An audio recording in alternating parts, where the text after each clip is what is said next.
कह रही हैं कि नारद जी, लेकिन अभी मेरे यह जो पुत्र हैं इनका दुख दूर नहीं हुआ है। अब आप इनके दुख को दूर करने के लिए भी कोई उपाय करें। नारद जी ने ज्ञान और वैराग्य के कान में वेद वेदांत घोषेश्च गीता पाठिर मुहुर्मुहु। नारद जी ने ज्ञान और वैराग्य के कान में वेद का पाठ किया, वेदांत का पाठ किया, गीता का पाठ किया, जिससे ज्ञान और वैराग्य के शरीर में थोड़ी चेतना तो आई, लेकिन वह पुनः मूर्छित होकर गिर गए। नारद जी सोचने लगे कि अब इनको जगाने के लिए कौन सा उपाय करें।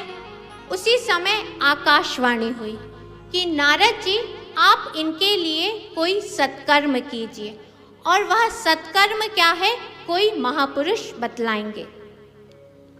अब नारद जी सभी जगह उन महापुरुष की खोज में निकल पड़े। सभी महर्षियों के पास में गए कि वह सत्कर्म क्या है। सभी ने सोचा कि नारद जी तो स्वयं ज्ञानी हैं और उन्होंने गीता का पाठ किया, वेदांत का पाठ किया, इससे उनकी भक्ति, ज्ञान और वैराग्य का दुख दूर नहीं हुआ, तब और कौन सा उपाय किया जा सकता है। कई संत तो, कई जो महापुरुष थे, वह तो नारद जी को देखकर मौन धारण कर लेते थे।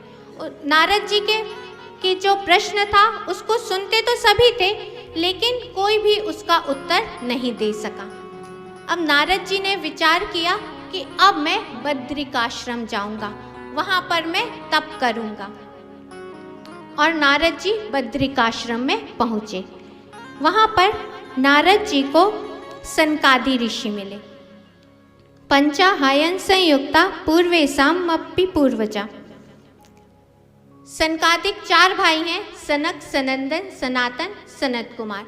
जब ब्रह्मा जी ने सृष्टि की थी, तब सबसे पहले अपने इन 4 पुत्रों को उत्पन्न किया था। यह सृष्टि के प्रथम पुरुष हैं, लेकिन इनकी जो आयु है वह हमेशा 5 वर्ष की ही बनी रहती है।